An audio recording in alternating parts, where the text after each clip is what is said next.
casi me pongo de pie y digo, no mames, presidente, qué pinches pantalones, qué de avestruz los trae puestos.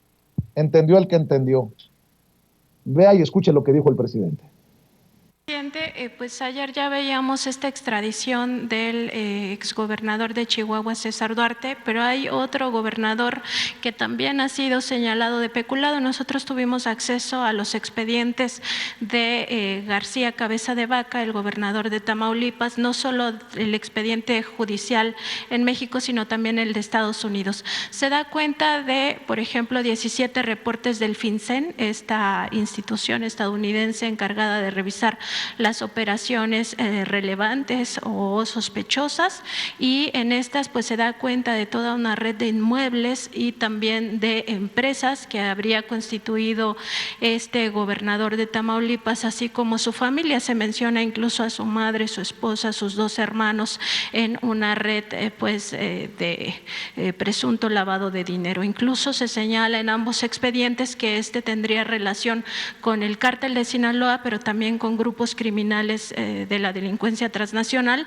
colombianos. Entonces, preguntarle, presidente, pues sobre este deslinde que debe de haber. Ayer también lo planteaba sobre el caso de Genaro García Luna, que no existía un límite, que no existía una frontera entre la delincuencia organizada y el gobierno, y muchas veces era el gobierno pues el que protegía a los grandes criminales, ¿no? Se conoce desde hace mucho tiempo que incluso los narcotraficantes tenían estas charolas o credenciales de la Dirección Federal de Seguridad.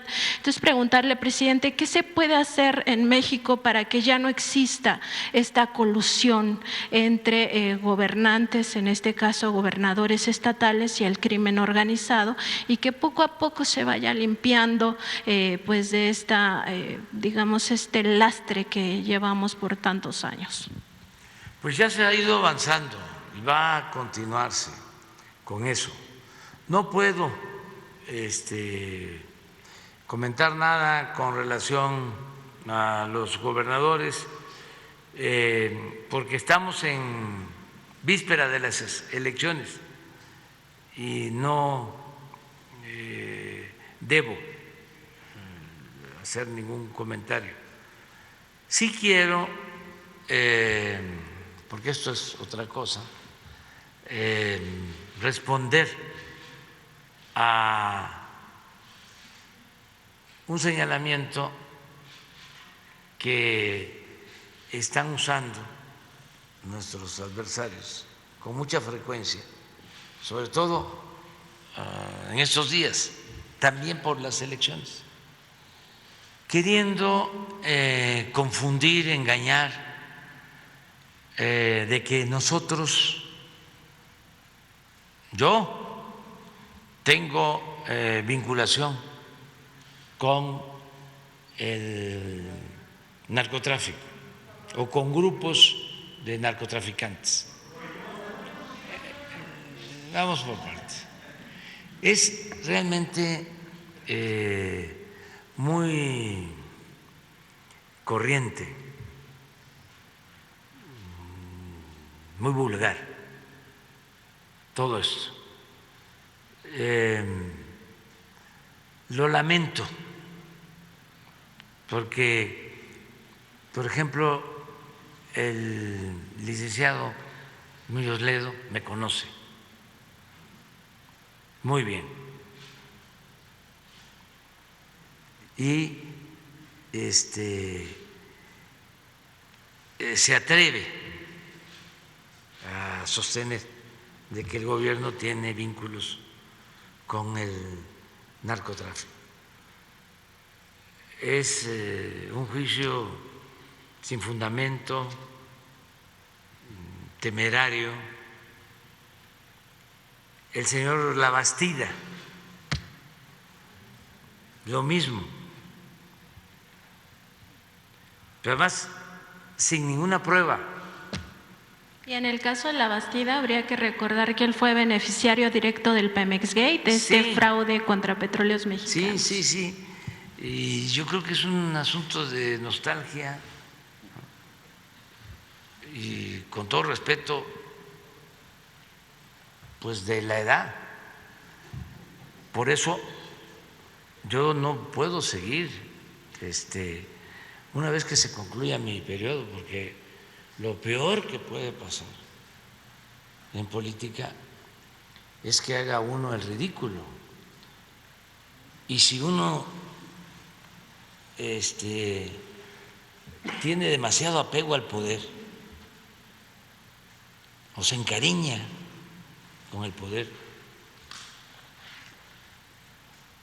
pues puede cometer muchos errores.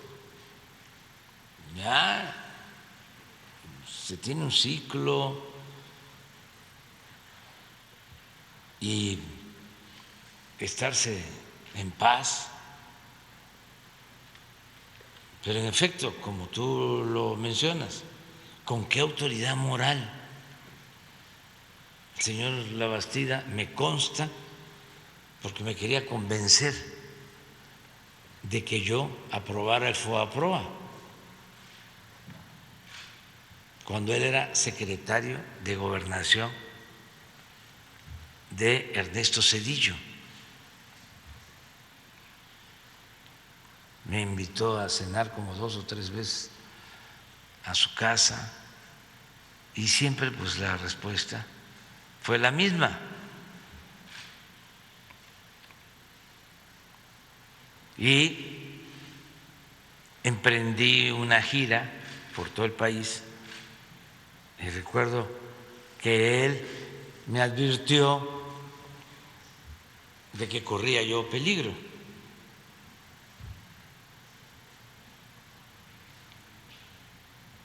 Él era un promotor de que se convirtieran las deudas privadas en deuda pública. Y luego lo que dices, lo del dinero que recibe en su campaña, que está aprobado, el llamado Pemex Gay. Hasta multaron al PRI por eso. Sí. Entonces, ¿con qué autoridad? Y lo que más pena ajena me produce es lo de Carmen Aristegui.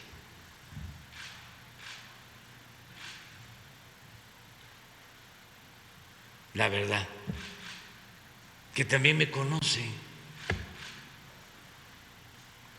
Yo no soy Salinas, ni soy Zedillo, ni soy Fox, ni soy Calderón, ni soy Peña Nieto.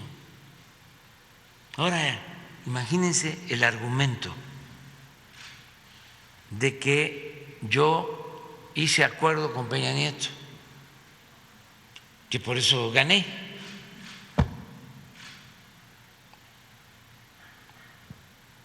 Pues no, yo lo que hice fue agradecerle a Peña Nieto de que no se metió como lo hizo Fox y como lo hizo Calderón y como lo hicieron otros en el fraude. Es decir, no impidió el que yo pudiese llegar con el voto de los ciudadanos a la presidencia, como sí lo impidió Fox. Y a todos nos consta, él mismo sabe. Bueno, lo declaró que por ningún motivo iba yo a ser presidente y desplegó a todo el gobierno federal y echaron a andar una guerra sucia con toda la cúpula empresarial de ese entonces, con todos los medios de información. Y todavía el día de la elección hay constancia, rellenaron las urnas, falsificaron las actas y no quisieron. Son parte de las declaraciones del presidente Andrés Manuel López Obrador en la mañanera. Por eso le digo que qué pena que no nos dio la palabra el presidente, porque yo hubiera agregado un par de cosas de las que me dijo Fox, cuando en efecto, allá en Chicago, hace años me concedió una entrevista y se atrevió a decir que se sentía muy orgulloso de haber hecho todo para que no llegara López Obrador a la presidencia, y de cómo comparaba la visión de López Obrador con la de Hugo Chávez, y de cómo, según él, México transitaría con López Obrador camino a Venezuela, y que por eso se sintió orgulloso.